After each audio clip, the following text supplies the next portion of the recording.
You going to jail now. Woo, she is locked up. She is not happy. I bet. I bet. Sir, you did the right thing. Cheating ex-girlfriend is sitting in jail right now. She had the nerve to ask me to bail her out. Hello, True Story Epic. I love the platform here. I'd love to share my very recent story. Please do not expose my email. That's my real government name. You can refer to me as Punisher. I feel as though I got my retribution. My ex, you can call her impostor. She cheated on me, stole belongings from my home, and put a false crime on me. Unfortunately, my dumb ass tried to get serious with a 37-year-old Mickey D's worker. I don't know what the heck I was thinking. Scratch that. I know what I was thinking. I was thinking about sex, thinking with my other head. She is good looking, but the simple fact that she never aspired to be much in her life was an additional red flag. She told me this one night when we were hanging out. So how I met her? I decided one day on my lunch break I wanted some good old Mickey D's. I work as a FedEx delivery driver. I typically pack food, but this day I wanted a Big Mac and a large fry. No salt with ice water. I know, TMI. Okay, sorry anyway. I dine in, and I notice imposter the moment I walked in. Nice set of melons, hair and nails looking good, and I could tell she had a Wagoneer from the front. Hip to thigh ratio was accurate, so I knew it was real. I would have never guessed she was 37, though. I figured a young 20 or 21. I'm 33, and I know some people look down on that age gap, but I'm not against it. I've never been with a woman younger than 24, though. Anyway, I get to the counter, and I start ordering my food. I had the option to order on some screen for self-checkout or something, but I wasn't going to do that. I needed to talk to her. She immediately starts flirting with me. She first says, "So where's my package? I've been waiting on it for weeks.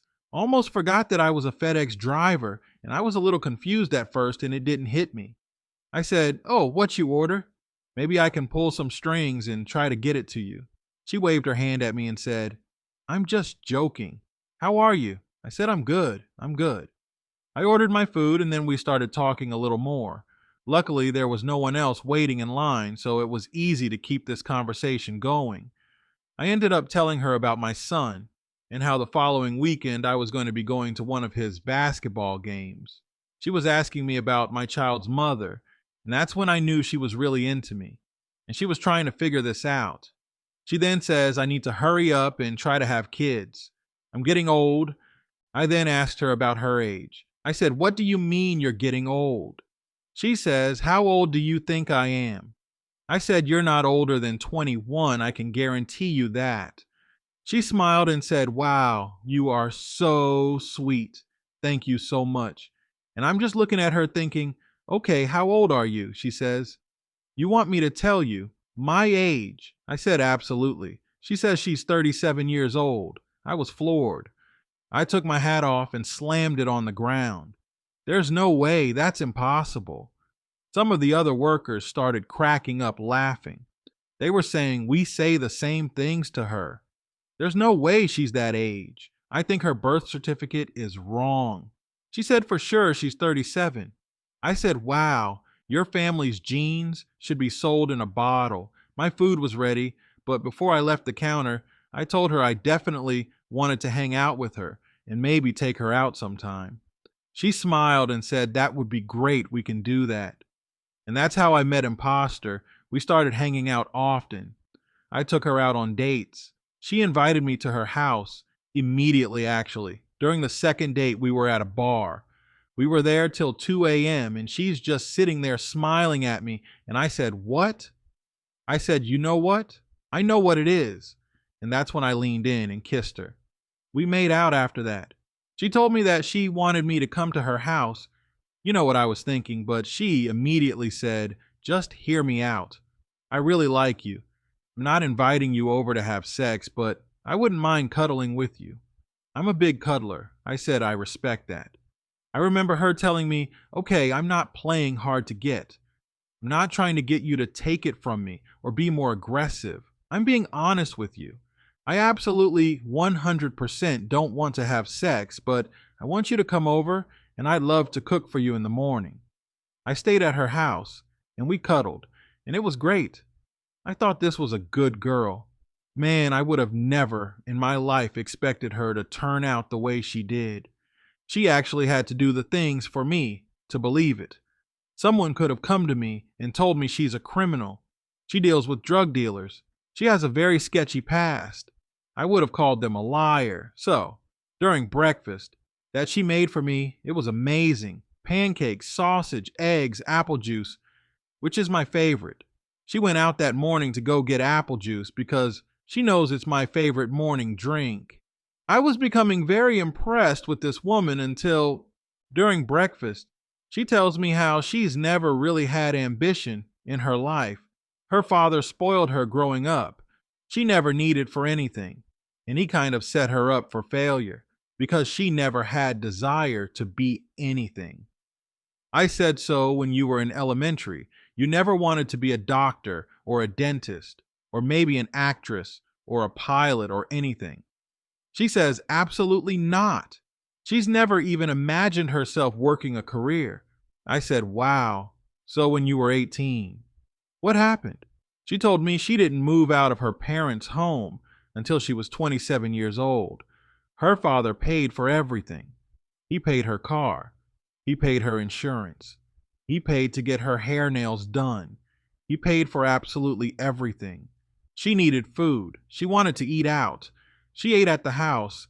She didn't have to do anything. She said her mother was given the same treatment. Her father just wanted to take care of the girls. It was just those three growing up, her father, her mother, and her. She said that's just the man, and her father is.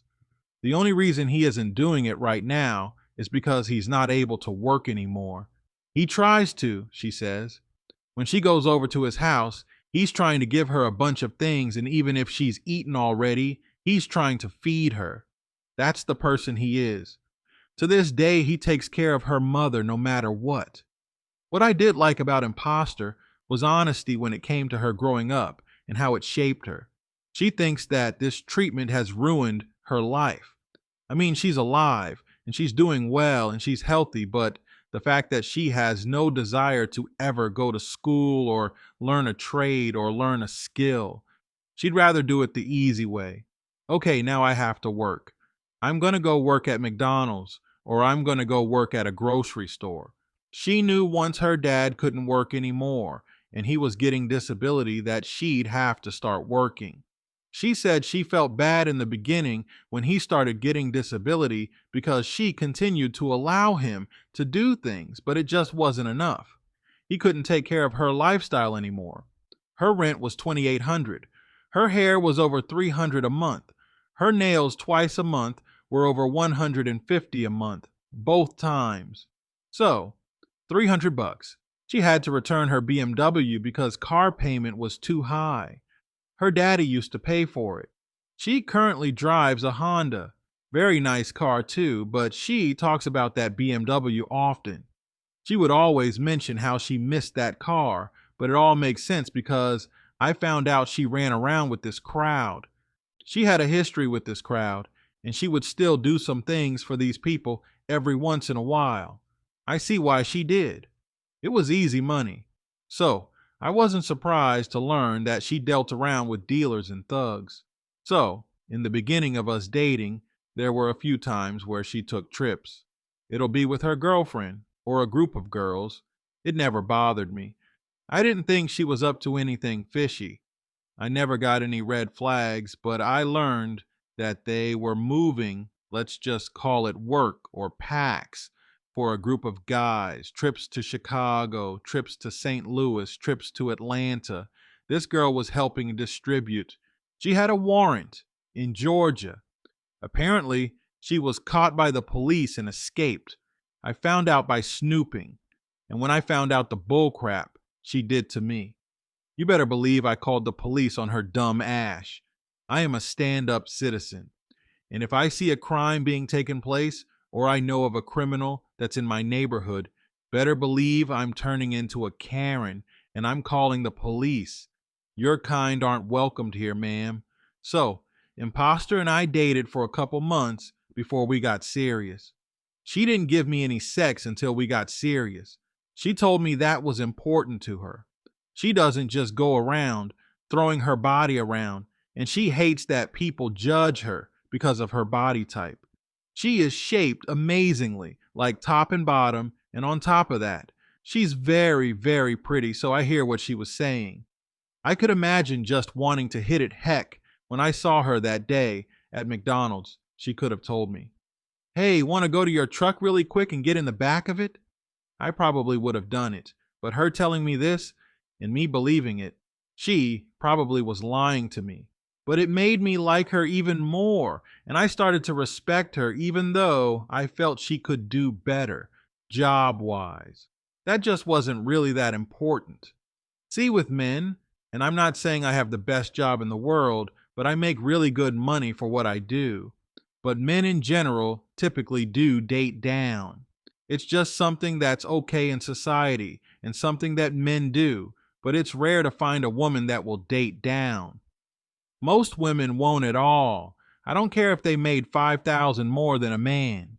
They're above him in their eyes. And they need a superstar athlete because they make 65,000 a year. That's how they think. Men don't think that way. So, we start dating seriously and things are great. She kept her job at McDonald's. I'm not going to lie. I wondered if she'd want to quit her job because now she's with me and she's so used to being treated by her father, but that never happened. She would talk about how much she loved that job. I know it sounds weird, but kind of makes sense. She missed out on her childhood growing up. When I worked fast food, I worked at Wendy's, and most of us there were young. The youngest was 15. We were all in high school. That was the thing when we were kids. She missed out on that. She didn't have that. She never had to work. Her daddy took care of everything, so working now, she thinks, great. I have an actual job, and I get a paycheck. She worked almost 40 hours per week. I remember it not being full time, but I think it was close. She was okay with it. This is when my antennas started to go up, so she no longer was living in a $2,800 a month apartment anymore. That was before, but her rent for her apartment was $1,600 a month. I did the math. $12.48 an hour, and let's just say 40 hours is $499 a week. Times 4 is a little less than $2,000 a month. Rent is $1,600 a month, so that leaves $400. Hair and nails and other bills. Plus, if anyone didn't notice, I didn't take into account taxes at all. Where's the extra money coming from? So, after 2 months of us dating seriously, I asked a question. I said, so, you were at McDonald's. You tell me your rent is at $1,600. You never complain about any bill or anything, which I think is great. Do you have money saved up or something, or do you have another job? That I don't know about. How do you pay for all this on a McDonald's salary? She laughed and said, okay, well, I don't have a bunch of money saved. I have some money saved. No, I don't have a job or anything. Why are you asking me this? Basically, guys, she just dodged that question, which made me want to search. I didn't ask any more questions. I just ignored it and changed the conversation, but I was going to find something. So immediately after that, I started noticing some things. I will say I am a hoarder, but I'm a clean hoarder, not a messy one. I keep a lot of things that I don't use. I have several laptops that I've gone through. I have microphones. By the way, I'm an artist as well. Not a real artist, not someone that's famous or trying to be famous, and I'm not trying to promote anything, but for the most part, I make music for the fun of it. I listen to my music. How narcissistic is that? Right. Is it narcissistic that I enjoy my own music? I'm a singer. I play acoustic guitar, a couple other instruments as well, but mainly acoustic guitar. And I make songs, and I write songs, and I listen to my own music. Now I guess in a way I would love to blow up or something, because I do have a Spotify. That's where I put all my music, but I get maybe 25 plays outside of me. Now the bulk of my plays for my monthly listeners will say more than 25. Most of that is just me. I just sit and listen to my own music. It's just something I enjoy. If I never become a famous singer or a songwriter, it doesn't bother me at all. I truly enjoy listening to my music, and I'll drive and listen and say, wow, I can't believe I wrote that. Oh my gosh, I hit that note pretty well. But anyway, so I have a room where I have a lot of electronics, stuff I don't use. Sometimes I go back and use it, but they're all in a closet on a rack, and there's microphones there. And if I'm working on something and I need a special device or a special mic, I'll run and get it and use it and things like that. She has seen this room, and I have keyboards in there. I have a lot of stuff, guys. There's a lot of money in that closet. Since dealing with her, I fell back on my music, which is a red flag. Someone should not distract you from your passion or your hobbies. If someone is distracting you from that, you don't need to deal with them. They're taking away that gift from God. God gave you that gift, and you're allowing someone to distract you and take you away from it. Anyway, I was looking for my microphone in there, and I'm looking all over for it, and I can't find it. The second time I went in there looking for my beat maker, my Korg Volca to work on a beat, I couldn't find it. I started to grow suspicious. So yeah, guys, you're going to call me stupid here. You're going to call me stupid. But I had given her a key. Why I gave her a key? Well, she promised me that she wanted to do something nice for me and straighten up my condo, cleaning, and she wanted to meal prep for me and cook. Told me to a couple $100 on the counter while I was out, and she'd go shopping for me and meal prep and clean up my house for me. I thought that was sweet, but she told me to go and make a key. I was reluctant at first, but then I thought I'm just being paranoid. I know some of you are going to say, oh, I don't care about you getting your things stolen. You deserved it. I do know this.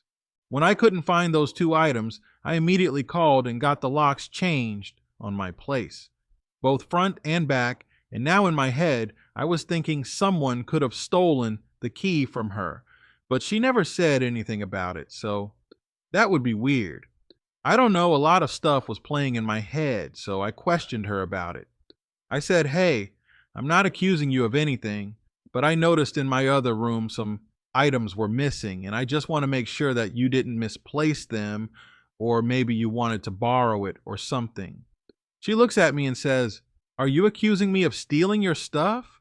I didn't steal your stuff. I said I told you before I was asking you. I'm not accusing you of anything. I'm simply asking you. I have these items missing. They're always there. I always put things back in the same place. Just asking you. Did you happen to go in there? She says, yeah, I was in there.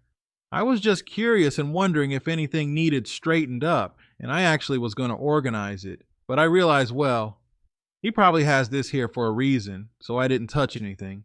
I just shut the door. I said, okay, that's all I needed to hear. I'm just missing a couple items, and I might have misplaced them somewhere. Let me check my car. They may be in my trunk. Sometimes I travel with stuff. Sometimes I'll take a weekend trip to a hotel to work on a beat, to work on music, and sometimes I'll take a couple of my items with me and my laptop, but they weren't in my trunk or anything. I'm not that careless. I was happy when I got the locks changed. $400. That guy robbed me, but that's another story. I told her it was okay that she didn't need to come and clean my place anymore or cook for me. She said okay, but not even 2 weeks later. She calls me. She was off work this day, but I was on the job. She calls me on my break and says, hey, did you change the locks to your house? I said, yeah, why? She says, wow, why would you do something like that? I was coming to clean and cook for you. I reminded her that I didn't need that. I could just hire somebody to do that, like I used to. Literally, a prep store is down the street from me. I used to go quite often. It's very convenient service, especially if you're busy. She calls herself getting an attitude with me. You're starting to act funny towards me. You don't want me in your house. You think I stole your stuff. I said you told me you didn't. I don't think you would do anything like that. I don't need you to clean or cook for me. It's fine this weekend. Let's just cook together, meal prep together. Let's clean together. How about that? She says, no, I'm good. And she hung up on me. I wasn't going to tolerate that disrespect, so in my head, I was done with her. F it. I don't need you. But for some reason, I pick up the phone later that night. Honestly, I'm going to tell you why. I was thinking with my other head again. I was feeling away, and I was hoping she was wanting to apologize, which she was, and I just wanted to smash. She called me and she told me she was sorry, and she kept talking about how she didn't steal from my place, and I kept telling her I believed her. Don't worry about it. She asked if she could come over, and I told her absolutely. She came over and we did the do. I remember that night. That was the last time we did it, and I tore her ash up. Part of me was pissed off because she hung up on me earlier that day. That was so rude, but I put her to sleep and her phone was sitting there. I knew the passcode because I remember a month ago I watched her put it in. She was sitting in front of me, and she picked her phone up and she put her passcode in. Now she doesn't have an iPhone, so it doesn't do the facial recognition thing, but she has a PIN code for her phone, Google Pixel. So while she's there snoring, I grab the phone and I go into my living room. I put in a passcode, thinking, man, she probably changed it. It was the same exact passcode. I was so happy. Where I want to go first. I felt like a kid in the candy store. Something was just telling me to look through her phone. I'll find something. Straight to the messages I go. It was a thread with some guy named Darnell. Lo and freaking behold, as I'm scrolling through, she is sending this guy pictures of my microphone and my beat machine. She's asking him, is this the one that you were talking about? I'll sell it to you. I got plenty more stuff too, if you need it. The guy says, and I quote, no, that's not what I want. That shish right there, trash. She indeed stole my stuff from my apartment. This lying bish. I go back down to look at the rest of the conversation, and this guy is asking her to just record everything she has, and he'll tell her if he wants it. That message between them was the same day where she called me wondering why I changed the lock on my place. Dude, she was stealing my stuff and selling it. What was her plan to sell all of it and then just quit her job at McDonald's? I was ticked off. I go through other messages, and this is how I found out about her moving packs for thugs and dealers with her girlfriends. I'm reading through all the messages, and they're planning another trip. And how I found out about the warrant is because they were talking about it in a group chat. We can't go back to GA. That's too risky. We got a warrant down there, and we are cooked. Caused me to do some investigation. I started going through my ex-girlfriend impostor's pockets. I pulled out her license and I'm going through her stuff. I got her social security number. I did some investigation and indeed found out that she had a warrant in Georgia. I wasn't going to say anything. I wanted to get some type of retribution. Does this mean I'll probably never get my items back? Now I had an entire plan. I was going to call the authorities in Georgia and let them know. I knew exactly where Miss Imposter was, and in fact, I know where she works, and I know her schedule. Yep, I snitched. Now, how she was able to get a real job with a warrant, I have no idea. I was specifically remembering as a kid having to get background checks to get a job. I don't know if it's because it was in a different state, it didn't show up, no clue. Don't ask me, but also, I wanted to get my things back. I figured they were in her apartment, so I finessed my way to her apartment. I told her I wanted breakfast, and she has pancake mix at her house. She's like, well, we can run over and get it really quick and come back. I said, why do all that? Let's just go to your house. Let's go to your place. I'm tired of sitting here anyway. So when she woke up that morning, we went to her place. We were chilling in the living room, and she was not wanting me to go to the restroom and everything. I said, I can't go to the restroom. I have to pee. She says, don't go in my room. She walks up to me and starts kissing me and says, because I know what you want. You want some more of this, don't you? I said, absolutely. She says, well, we can do it here in the living room or in the kitchen, wherever you want. I don't feel like laying down in the bed, though. I said, all right, but can I go pee first? She let me go as soon as walk into the restroom. I shut the door, but I quietly opened it back up. Then I closed it softly, and I went straight into her bedroom. Right there, my equipment is sitting on her bed. Right there, guys. I said, how in the world am I going to get this out of here? And I need to work quickly. So I opened her bedroom window. She has a ground level apartment. Placed the items outside of the window right there. I hope and pray it wouldn't magically start raining or someone walked by and picked them up. I go into the restroom, flush the toilet, and walk out. I said, all right. She's like, dang, you have to take a dump? No, is food done yet? Starving. I finished my food and said, oh my gosh, I gotta go get my charger. I'll be back. She's sitting there sleepy, falling asleep. I'm telling you guys, I put in work the night before, no cap. I go straight to where her bedroom window is. Sure, enough my equipment is right there. I grab it, throw it in my car, and run back inside, and I tell her my stomach hurts really bad, and I'm not trying to take a crap over here. I'm going to go home. She says, all right, bye, love you. That was the last time I spoke to her. I declined her call and text message from the jail system asking to speak with me. I pulled over. I didn't even go home. I pulled over at a gas station and I called the local authorities. They told me that I didn't need to call anyone in Georgia. They'd handle it. I called the state of Georgia anyway. When I called the specific city and a police station contact number given online, I told them I knew of a person that has a warrant, and she's roaming around free here as if she never committed a crime.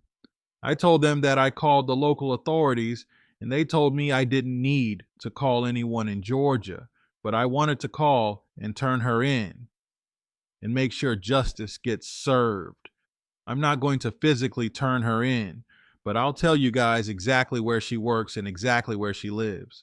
The lady I spoke to was very appreciative and told me she's glad that I actually called them. She appreciated my noble services. I felt like the most upstanding citizen in the world. This bitch is about to go to jail. When she called me at 12 in the morning, I was worried thinking she was asking me to come bail her out or something. But I'm thinking, how the heck does she have her cell phone? Anyway, I answer she's at home. Said she had fell asleep earlier and she's been asleep off and on. But she just wanted to hear my voice and see what I was up to. I played cool like everything was good. She never said anything about my equipment. She didn't notice it gone. I guess she told me that she didn't want to go to work, but she has a full shift to work, but she definitely rested, but she's not going to stay up all night. She's going to call me on my lunch break. She never called me on lunch break because she was arrested that morning at Mickey D's. It was on the news. She got arrested at Mickey D's while she was working. A fleet of officers came in, so apparently this is what happened. They got caught distributing drugs in Georgia. They got away high-speed chase. The officer said they saw 2 weapons in the car as well. On 2 of the persons. I don't know if it was on her or her friends. I just know that she was in the car and the police had all of their identification cards. Bunch of idiots. They gave the cops ID and they knew they were going to get arrested because of what they had in the car or what the dog sniffed in the car. I don't know. I know they took off. Way back northwest, I guess they ditched the car. I don't know, but her ash got caught, and I don't feel bad about it. So I also mentioned how she cheated on me. So in those text messages, I saw that she was having sex with other people. That scared me, man, because we stopped using condoms. I know, stupid. I got checked up and everything was good. There were 2 guys she was having sex with and meeting up with late at night. Like late night booty calls. Anyway, man, I punished her. I got my retribution. You steal from me, cheat on me, and just deceive me. I'm going to get you back, and I did. The way she did try to message me through some jail app asking me to talk to her, or I can't remember exactly what the app said, but I knew it was from her because it had her name on it. and I had to accept it and pay a fee. I wasn't going to do that. She actually tried calling from the same system as well. I didn't answer. I don't know what time she's facing. She gets off, I don't know, but my plan is to move from here. I like my job. I'm not moving too far, but I'm definitely leaving this place. I'm going to rent this place out. My realtor helped me get this place. I'm going to rent a place somewhere else. Anyway, hope my story is entertaining for you or somewhat useful to someone out there. You going to jail now. Woo, she is locked up. She is not happy. I bet. I bet. Sir, you did the right thing. You did the right thing. Lock her up. What a citizen you are. I'm happy for you, sir. Listen, man. You guys, you got, I'll throw myself into it because I used to be that way. I used to be very trusting in people. We got to vet. Don't allow people in your lives who don't belong there. Seriously. Don't do it, man. It's not worth it because everything you work for. And you said you're a FedEx driver. They make pretty good money. They make pretty good money, I heard. Didn't you guys get like an increase like a year or two ago? Didn't FedEx drivers get an increase and it was a big fuss about it or something? I don't know. Listen, man. You look good. You worked at McDonald's. I'm not job shaming. It's okay. And you said something. You are right. Men do date down. Indeed, they do. A woman won't, though. Guys, don't do it, man. It's not worth it. She had nothing going for herself. She had no ambition at all. But she was moving drugs and she was a criminal. She was a freaking criminal. She had a warrant and got arrested at McDonald's. Oh, I love it. Guys, let me know what you think about this story in the comments. This was entertaining. I will say this was entertaining. Happy ending. I'm glad you're good. Move, dude. Move somewhere. Leave that area. Because if she knows thugs and stuff, who knows what she'll do. She might find out, even though it's supposed to be an anonymous tip. I'm imagining, you can call and anonymously snitch on somebody. I don't know. She might find out. Get up out of there, man. Go rent your place out. Whatever you got to do. Get out, guys. If you want to send in a story, send it to truestorynation@gmail.com. Here, I'll put it on the screen. That's truestorynation@gmail.com. I'm going to catch you guys at the next one.